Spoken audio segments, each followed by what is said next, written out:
I never imagined my world would collapse at a corporate gala. One moment, I was politely laughing at dull conversations, swirling my glass of red wine like a man who fit in. The next, I realized I didn't belong at all. The second it happened, a cold twist formed in my chest. My wife, Rachel, the woman I had loved and trusted for more than 7 years, leaned toward her boss's friends and whispered something so sharp it cut through my pride. "Doesn't he just push papers all day?" she said, her voice dripping with that fake sweetness I'd grown to recognize. "His job isn't exactly impressive. Not like ours." I froze. My knuckles tightened around the glass until they turned white. The room seemed smaller. The chandeliers blurred. My stomach churned. I wanted to shout, to defend myself, but deep down I knew it would be pointless. I had worked hard to build my business, late nights, missed weekends, countless sacrifices. Yet, in front of everyone, my wife dismissed it all with a smirk, as if my life's work was a joke. I wanted to vanish into the crowd. That's when I noticed her, Margaret, the boss's wife. Known for her sharp tongue and sharper instincts, she noticed everything: titles, tones, even the quiet insults. Her eyes met mine. She raised an eyebrow. "You're kidding, right?" she said, her tone edged with something knowing. "What?" I managed, my voice tight. Margaret's faint smile cut like a blade. "You're not just a paper pusher, are you?" The air thickened. The noise of the room grew louder. Rachel noticed too.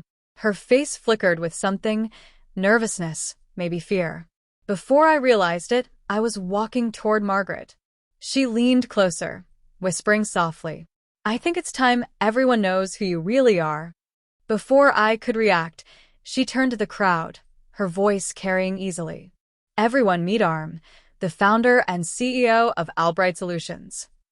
A ripple spread through the room. Heads turned. Conversations stopped mid-sentence. Silence followed. Rachel's face drained of color. Her mouth opened, but nothing came out. The smirk disappeared. She looked at me as if she'd just been caught stealing. I felt an odd mix of pride, shame, and horror. Pride that the truth about my work was finally recognized. Horror that my wife had humiliated me before I could even speak.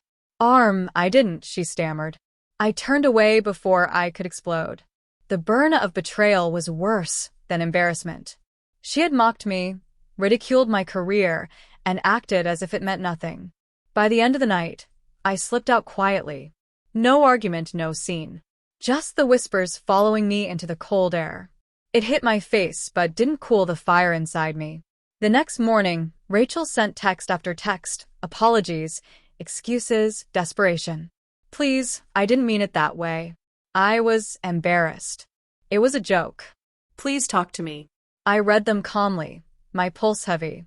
But I didn't reply. The betrayal wasn't just what she'd said that night. It lived in every subtle insult, every dismissive comment over dinner, every time she mocked me in front of others. That evening, I decided to confront her.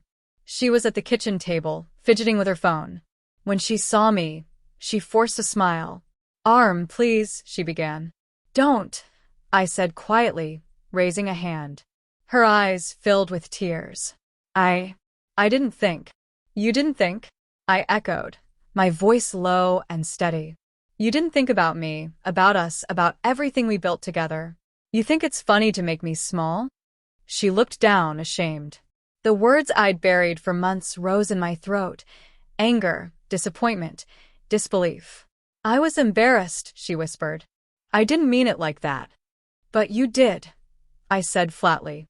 Every word, every laugh. And it wasn't just tonight. It's been happening for months. I should have seen it sooner. The silence was suffocating. Rachel's shoulders trembled.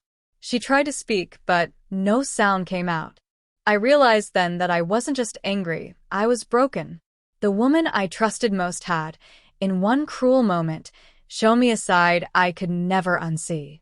I left again, not for air this time, but for clarity. I drove aimlessly through the city lights, each one blurring into the next as memories replayed. The quiet jabs, the condescending smiles, the moments I brushed off as jokes. Every one of them cut deeper now. By the time I returned home, I had made my decision. This wasn't just about humiliation. It was about respect. About trust, about the very foundation of our marriage, which Rachel had shattered for the sake of a cheap laugh among her friends. The confrontation the next day felt different. I wasn't asking for explanations anymore. I was stating facts. "Rachel," I said firmly, standing in the center of the living room, "I can't stay with someone who mocks me, who disrespects my work, who tears me down in front of others. This isn't just about last night. It's about every small act of contempt I've brushed aside." Her eyes widened. No, don't." I cut her off. "You've already shown me who you are. I've loved you, trusted you, built my life with you. But I can't do this anymore." I handed her the divorce papers I'd prepared earlier that morning. She froze, staring at the stack of documents in disbelief. Her face twisted between shock and sorrow. You're serious?" she whispered, her voice trembling. I nodded. "I am. I don't hate you. I just don't love the person you've become." The days that followed felt surreal. Packing her things, signing documents, exchanging cold formalities where love once lived.